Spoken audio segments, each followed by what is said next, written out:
हिमाचल तहलका न्यूज़ में आप सभी दर्शकों का मैं कृष्ण सिंह एक बार फिर से बहुत बहुत स्वागत करता हूं।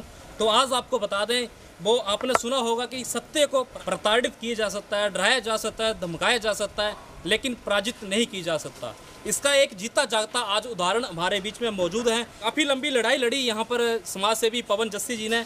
जैसे कि आपको विधिवत पता होगा कि मेरे पीछे आप देख रहे हैं राधे कृष्णा गोदाम लुथान, जहाँ का लेकर व्यवस्थाओं को लेकर जो है काफ़ी लंबी लड़ाई लगी। माननीय हाईकोर्ट में जाना पड़ा इनको, उन व्यवस्थाओं को सुधारने को लेकर यहाँ की कमेटी को भी जाना पड़ा, उनका सहयोग देना पड़ा कि उसका कहीं ना कहीं आज जो है एक उदाहरण देखने को मिल रहा है। जो व्यवस्थाएं हैं वो धीरे धीरे सुधर रही हैं और इसके लिए हम धन्यवाद करना चाहेंगे माननीय हाईकोर्ट।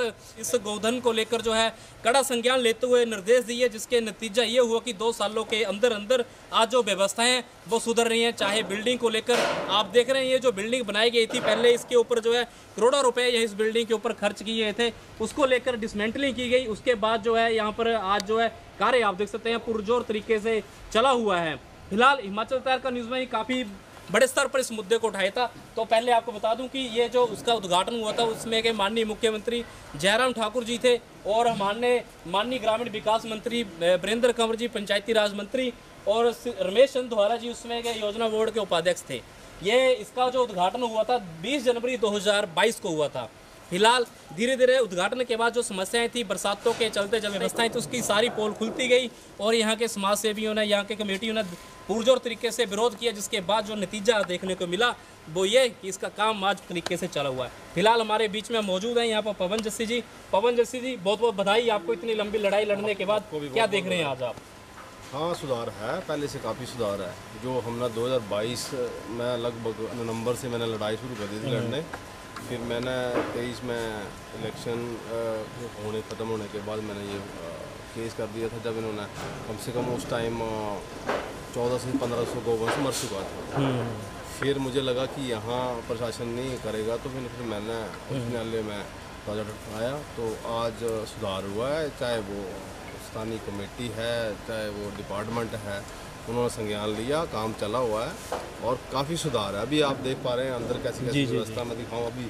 तो अभी हम पहुंचे राधा कृष्णा गोदाम लुथान में, जहां पर आप देख रहे हैं अंदर से हम दिखाने का प्रयास कर रहे हैं। पहले हमने कई बार यहाँ पे इस मुद्दे को उठाया था जिसमें काफ़ी खामियां थी, लेकिन फिलहाल देर आए दुरुस्त आए। लेकिन उसी मुद्दे को लेकर आज फिर एक बार हम यहाँ पहुँचे हुए हैं। यहाँ पे बात करेंगे यहाँ के समाज सेवी पवन जस्सी जी से और यहाँ के लुथान ग्राम पंचायत के प्रधान सुरेश जी, वो भी हमारे बीच में मौजूद हैं। उनसे बात करने का प्रयास करेंगे कि वो इस बार जो व्यवस्थाएँ जो बदली हैं उनको किस तरह से देखते हैं, किस तरह से आंकते हैं। तो चलिए आपकी धीरे धीरे बात करवाते हैं। पहले तो फिलहाल पवन जस्सी जी हमारे बीच में हैं, उनसे बात करने का प्रयास करेंगे। जस्सी जी, आप बताएं, जो अभी हम यहाँ पे पहुँचे हुए आपकी गोदाम में, अब किस तरह से देख रहे हैं यहाँ की व्यवस्थाओं को? देखिए कृष्ण जी, व्यवस्था पिछले 2 सालों से हम लगातार प्रयास कर रहे हैं। अभी उच्च न्यायालय में भी हमारा केस चला हुआ है जी जी, पर फिर भी अब लग रहा है कि पिछले 5-6 महीनों से काफ़ी सुधार हुआ है। जी जी, मतलब अभी तक का जो सुधार है उसमें सुधार में बेसिकली जब कौए आ जाते थे अंदर घुस जाते थे, फिर हम जो कई बार जो हमारे गौवंश मर जाते थे उनको उनकी आंखें नोच लेते थे, तो वो चीज़ें वो ख़त्म हो गई हैं जी। साफ़ सफाई में भी। और अभी कुछ टाइम पहले उन्होंने इनको पार्टीशन में भी दिया था, तो उस वजह से अब फिर मिक्स हो गया। लेकिन काफ़ी इम्प्रूवमेंट है इनको खुले, मतलब चाहे हमारी वो स्थानीय कमेटी है, चाहे हमारे यहाँ के जो अधिकारी हैं, जो वेटनरी के डॉक्टर्स हैं, उन्होंने मतलब काफ़ी पेन लेके इस चीज़ों को सुधारने की कोशिश चली हुई है। फिलहाल मतलब ये जो गौवंश का जो सिस्टम है, जो खान पीन का व्यवस्था का है, वो उन्होंने काफ़ी चेंज किया, उनको घुमा भी रहे हैं, ऐसा नहीं है। जी जी, हाँ। तो देखिए, ये पहले की व्यवस्थाओं की बात की जाए तो यहाँ पर जो पहले ऐसा था कि ये जो यहाँ पे आप देख रहे हैं, मैं चाहूँगा कैमरा में यहाँ पे दिखाएं, पहले जो ये व्यवस्थाएं आप सामने देख रहे हैं ओपनली होता था, खुले में होता था, जिसकी वजह से जो है जो पशु यहाँ रखे होते हैं उनके ऊपर जो है बाहरी पक्षियों के द्वारा जो है उनके ऊपर नोच लिया जाता था, जिसको लेकर जो है अभी यहाँ पे प्रशासन ने जो है बीते साल के अंदर ये जाले लगाकर व्यवस्था की गई है, पंखे भी लगाए गए हैं। और सबसे बड़ी अहम बात होती है कि जो गाय और बछड़े होते हैं उनको एक साथ रखा जाता था इससे पहले, लेकिन बीते 2 साल बाद जो अब ये व्यवस्थाएं बदल गई हैं। अब यहाँ पर धीरे धीरे जो उन व्यवस्थाओं को सुधारने का प्रयास हो रहा है, क्योंकि काफ़ी लंबी लड़ाई लड़ी यहाँ पर पवन जस्सी जो स्थानीय लोगों ने, जिसके बाद ये काम हुआ है। लेकिन फिलहाल अभी हम बात करेंगे यहाँ पे ग्राम पंचायत लुथान के हमारे बीच में प्रधान जी हैं सुरेश जी। सर, आप क्या देखते हैं अब इस बार की व्यवस्था को बदलते हुए? ये व्यवस्था तो बहुत बढ़िया दुरुस्त है, बिल्कुल सही है। जब पहले भी सर ऐसे था कि जब खोल दी गई थी तो किसी को पता नहीं था, 1000-1200 पशु इकट्ठे लगा दिए गए थे। जब तो कुछ भी नहीं था यहाँ पे, जब 1000 पशु लगाए थे तो नहीं था, इतना कुछ नहीं था यहाँ पे, कुछ जीरो नाम से स्टार्ट हुई थी। तो उस वजह से बदनाम भी हो गई कि इतने मर रहे हैं, इतने हो रहे हैं। पर जब से प्रशासन ने और पवन जस्सी ने भी इसके ऊपर जो हुआ है तो बहुत बढ़िया काम हुआ है। ऐसा नहीं है, बहुत ही बढ़िया हुआ है। अब तो थोड़ा बहुत रह गया नाम मात्र का, जिसके ऊपर भी आप देख रहे हैं कार्य चला हुआ, बाहर भी काम चला हुआ है, तो बहुत ही ज़बरदस्त हुआ है। और आपके सामने ही छुपाने वाली कोई बात नहीं, इसमें मेल फीमेल भी कर दिए गए हैं, सफाई भी वर्कर भी ठीक काम कर रहे हैं, कमेटी भी बढ़िया देख रही है, जो यहाँ का डॉक्टर हैं वो भी अपनी ड्यूटी सही ढंग से सभी कर रहे हैं। तो ठीक है, इसमें कोई दो राय वाली बात है, सब कुछ बढ़िया चल रहा है। आप मौजूदा मैं यहाँ पे ग्राम पंचायत के प्रधान है, आपको कोई खामी लग रही है जो सरकार को या स्थानीय प्रशासन को उनके संज्ञान में बात लाए ताकि उस समस्या का हल हो सके? हाँ, इसमें सबसे एक बड़ी बात है जो इस गौशाला में आने तक के लिए जो एक रोड है, सड़क है जी, उसकी स्थिति बहुत ही दयनीय स्थिति है। और हमने इसके बारे में पहले भी 2-4 बार ये बात उठाई है। लोग यहाँ पे आना चाहते हैं, कोई इनके लिए चारा देने के लिए आता है, कोई इनको पशुओं को फीड देना चाहता है, पर आने के लिए रास्ता जो है बिल्कुल चलने लायक नहीं है जी। अब हम बाइक पर आते हैं और कार में आते हैं, पर बड़ी ही मुश्किल से पहुँचते हैं। इसका हमने पहले भी प्रशासन से इसकी बात की है कि सड़क जो है इसका व्यवस्था बढ़िया होनी चाहिए। तो सड़क जो है, सड़क मेन ज़रूरी है, अगर सड़क नहीं है तो कुछ भी नहीं है यहाँ पे जी। इनके लिए चारा भी जब ही आएगा, बरसातें शुरू होने वाली हैं, तो बरसातों में हमें तूड़ी लाने की भी दिक्कत हो सकती है, हरा चारा आता है उसकी भी दिक्कत का कैसे लाएंगे, अगर रोड नहीं होगा तो फिर तो आप खुद ही समझदार है कि नहीं आ सकता, कुछ भी नहीं आ सकता। तो इसके लिए मैं सरकार से यही कहना चाहता हूँ कि जितनी जल्दी हो जाए, जितनी जल्दी हो सके, इस रोड का जो है इसकी व्यवस्था सुधारी जानी चाहिए जी। गौशाला इतनी मशहूर बनी है, दुनिया आना चाहती है यहाँ, पर आएंगे तो जब सर रास्ता होगा, तो बिना रास्ते के तो कोई आ नहीं सकता यहाँ पे बिल्कुल। तो मेरी तो सरकार से यही है कि जितनी जल्दी हो सके इस जो रास्ता है गौशाला के लिए, बहुत ज़्यादा भी नहीं है, शायद 1 किलोमीटर का है, और उसमें पहले वो रोड़ी राड़ी डली हुई है, क्या होता है आधा काम तो उसको होगा, उसको पक्का करना है, तो जितनी जल्दी हो जाए उसको पक्का होना बहुत अनिवार्य है। धन्यवाद जी। तो मैं चाहूँगा चलते रहते धीरे धीरे बात भी करते रहें। अभी पवन जस्सी जी, हम आपसे जानना चाहेंगे कि जो अभी हाल ही में माननीय मुख्यमंत्री ठाकुर सुखविंदर सुक्खू जी ने एक निर्णय लिया कि जो पहले पशुओं के लिए जो 700 रुपये मिलते हैं अब उसको 1200 रुपये कर दिए गए हैं, क्या आप देखते हैं इसको लेकर आपकी अच्छी पहल है ये? मेरा ऐसा नहीं कि उनके प्रति कोई टिप्पणी का विषय है जी, लेकिन घोषणाएं तो कर देते हैं, घोषणा तो उन्होंने 1 साल पहले भी की है, लेकिन ग्राउंड लेवल पे, ग्रास रूट पे अभी पैसा नहीं पहुंचा है। तो देखो 700 रुपये से महंगाई का ज़माना है, तो मेरे हिसाब से तो उस चीज़ को इम्प्लीमेंट करना चाहिए उनको। जस्सी जी, आपने लंबी लड़ाई लड़ी, उसका कहीं ना कहीं रिजल्ट आज आपको देखने को मिल रहा है। उसमें आपके स्थानीय लोगों ने, चाहे कमेटी की बात की जाए, सभी ने आपका सहयोग दिया। तो उस लड़ाई में अभी आपको क्या लग रहा है कि उस लड़ाई को आप पूर्णतः जीत गए हैं कि अभी कुछ खामियां हैं इसमें? जीते नहीं है, लेकिन एक उसको बोल सकते हैं कि हम एक स्टेज पे आ गए कि खड़े हो गए हैं। जो व्यवस्था बहुत चरमरा गई थी ना, बिल्कुल उससे काफ़ी आगे निकल गए हैं हम।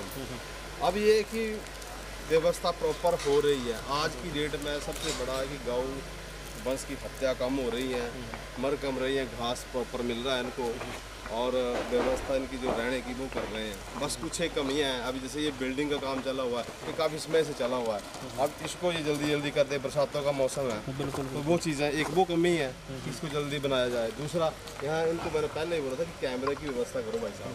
देखो कैमरे जब तक नहीं लगेंगे, अभी इन्होंने हाई कोर्ट में बोला था कि जी बिल्डिंग तैयार होगी तब हम यार इस बिल्डिंग में तो सिर्फ घास आएगा, तो इसमें बाद में लगा लेना कैमरे तुम लोग। तो जो अंदर हैं वहाँ तो लगाओ, गेट पे लगा दो। आज ये काम कर रहे हैं, कौन वर्कर आ रहा है, क्या जा रहा है, कितना मटेरियल आ रहा है, कम से कम ये तो हमें गो थ्रू बिल्कुल बिल्कुल बिल्कुल है ना। तो एक ये कमी है इनके अंदर। दूसरा रोड की मैंने आपको पहले क्लियर कर दिया कि रोड जब तक प्रॉपर नहीं बनेगा तब तक कुछ नहीं हो पाएगा। जैसे जी, मैं यहाँ पे जानना चाहूँगा, जैसे कि अभी ये बिल्डिंग का काम चल रहा है, तो आप देख रहे हैं यहाँ पर जो है पुरानी ईंटें लगाई जा रही हैं। कोई देखो इस विषय में मैंने आपको क्लियर कर दूँ कि मैंने अभी भी SIRDC वाले के इसको भी किया था जेई को फ़ोन, तो उन्होंने कहा कि जी इसमें हमारा जो टेंडर होता है उसमें उसी हिसाब से टेंडर होता है। तो मैंने उसको बोला RTR मुझे भेजे, लेकिन ऐसा कहीं नहीं होता है बिल्डिंग का। जिस बिल्डिंग को डिसमेंटल किया जाए उस बिल्डिंग पे पुराना मटीरियल नहीं लगता है, बिल्कुल नहीं लगता है, ठीक है, उसमें नया मटीरियल लगता है। अब कॉस्टिंग के हिसाब से हम बात करेंगे कि कॉस्टिंग क्या है, कि कॉस्टिंग कितनी खड़ी हुई है। तो ये आने वाले समय मैं 2-3 दिन में पूछता हूँ, नहीं होता तो उस पर कार्रवाई करेंगे। देखो ना, अब पहले बिल्डिंग गिर गई, अब दोबारा फिर गिर जाए तो उसका कोई फ़ायदा तो है नहीं, ठीक है ना। तो अब इसके लिए टेंडर जो भी किया हो ना, कैसे किया, मुझे तो ऐसा लग रहा है कि कहीं ना कहीं जोड़ लग रहा है मुझे। अच्छा, मतलब सही तरीके से काम नहीं हो रहा है। तो सही तरीके से देखो ना, ये पुराने ईंटें लगा रहे हैं, ठीक है। अब इस पे ये कह रहे हैं कि 70% की रेशो के हिसाब से डिसमेंटलिंग का क्या है, तो उसमें सारा क्लॉज बढ़ेंगे, ठीक है, अगर क्लॉज में ये चीज़ें लिखी होंगी। लेकिन अगर हम इसकी जगह नया मटेरियल, जब हमने नया ही बनाना है उसको नई तरीके से, फाउंडेशन इन्होंने तो अच्छी बना दी है, तो ये जो दीवारें बना रहे हैं इसको अच्छे तरीके से बना दो, नई ईंटें लगा दो, कोई दिक्कत तो है नहीं। कि आपकी जेई साहब से बात हुई जो यहाँ हाँ, मेरी बात हुई थी उनसे, उन्होंने कहा कि मैं आपको यहाँ पे भेज देते। मैंने कहा मुझे भेजो टेंडर की प्रक्रिया कैसी है, क्या है, और किस तरह से टेंडर किया है, और मटेरियल का कैसे कैसे आप लोगों ने किया है, नया मटेरियल लगना, पुराना लगना। तो उन्होंने बोला कि हम एक दिन में पहुँचा देते हैं, क्या है, तो उस पर क्लियर हो जाएगा। तो मैं रोकना चाहूँगा यहाँ पे, अगर बात की जाए इस बिल्डिंग के निर्माण कार्य को लेकर, जहाँ भी कोई भी बिल्डिंग हो, अगर वो डिसमेंटलिंग हो जाती है तो उसका जो मटेरियल है वहाँ पर उस मटेरियल को लगाना कहाँ तक उचित है, कहाँ तक नहीं, ये एक जांच का विषय है। हालांकि ये जो जस्टिस जी हमें बता रहे हैं कि जेई साहब ने हमें बताया, आधिकारिक रूप से उन्होंने इनको जानकारी दी कि इस बिल्डिंग में जो ईंटें हैं, पुरानी ईंटें, इनको लगाया जा सकता है, ये कहाँ तक उचित है।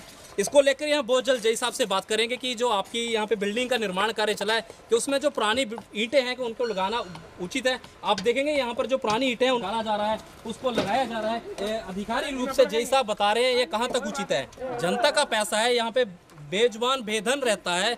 उस व्यवस्था को लेकर पहले ही सरकार के समक्ष और हाईकोर्ट तक व्यक्ति को जाना पड़ा, लंबी लड़ाई लड़नी पड़ी। उसके बावजूद भी ये जो ईंटें लगाई जा रही हैं, 70% रेशो बताया जा रहा है। क्या ईंटों की 70% रेशो है या अदर मटेरियल भी है? ये बड़ा सवाल है, यहाँ पर पैदा होता है। इसको लेकर भी हम जेई साहब से बात करें कि ये ईंटें जो लगाई जा रही हैं, आप देखेंगे यहाँ पर जो ईंटें लगाई जा रही हैं, सारी की सारी टोटल पुरानी की पुरानी ईंटें लगाई जा रही हैं। कहाँ तक ये लगाना उचित है? जैसे जी अभी आपको क्या लग रहा है इस बात को लेकर, जो ईंटें लगाई जा रही हैं, आगे आप क्या करेंगे इस? नहीं, इनको 1-2 दिन का टाइम दिया है, कल तक मुझे देते हैं डिटेल क्या है उस मटेरियल में, देखते हैं, नहीं तो फिर इसको बंद करवाते हैं काम को। हमें तो जब मटेरियल जो नया तो नया लगाओ भाई। जी जी जी, जो जिस हिसाब से है, पर मुझे ऐसा लग रहा है कि कहीं ना कहीं गड़बड़ तो है। ऐसा नहीं है कि ये इनको यूज़ करना किसी क्लॉज में है नहीं, कि जो पुराना मटेरियल देखो ना, डैमेज चुकी है, बिल्कुल आप बिल्कुल, इनको साफ करके कैसे लगाओगे, है ना। तो ये बिल्डिंग तो कल को फिर वही प्रॉब्लम आएगी कि गिरेगी। तो इसको बार बार थोड़ी हम बनाते रहेंगे, पैसा तो सरकार का बर्बाद ही हो रहा है ना। बिल्कुल। अब डेट देखो ना, 3.5 करोड़ पे इस पे लगा दिया, ठीक है, पुराने पे। अब 1-1.5 करोड़ पे इन्होंने और सरकार ने दिया हुआ है। तो ये मटेरियल का जो पैसा आ रहा है, सरकार का पैसा नहीं है, वो हमारे आम जनमानस का पैसा है, जो बिल्कुल बिल्कुल जनता का पैसा, तो वो मिसयूज नहीं होना चाहिए। अब इनसे देखते हैं, कल बोला है ना कि हम दे देते हैं डिटेल, उसमें एक बार क्लोज पूछते हैं, नहीं तो एक बार उसको जेई को बुलाएंगे, उससे सारी चीज़ें क्लियर करेंगे, जो इनका डिपार्टमेंट है ना जी। तो देखिए यहाँ पर जो व्यवस्थाएं हैं, उन व्यवस्थाओं में धीरे धीरे सुधार हो रहा है, लेकिन अगर इस तरह से सुधार होता है तो ये सुधार भी कहीं ना कहीं ये समझ से परे है हमारे। लेकिन फिलहाल हम सरकार के समक्ष 2 बातें रखना चाहेंगे। एक तो यहाँ पे जो कुछ एक व्यवस्थाएं हैं, जैसे यहाँ पे CCTV कैमरा की जो मांग कर रहे हैं पवन जस्सी जी, उन उसमें भी शीघ्र अतिशीघ्र वो कैमरे लगने चाहिए। और जो रोड की व्यवस्था है, रोड भी यहाँ पे जल्द से जल्द शीघ्र अतिशीघ्र बनना चाहिए। तो फिलहाल हिमाचल तहलका न्यूज़ के साथ आप लोग बने रहे, बहुत धन्यवाद।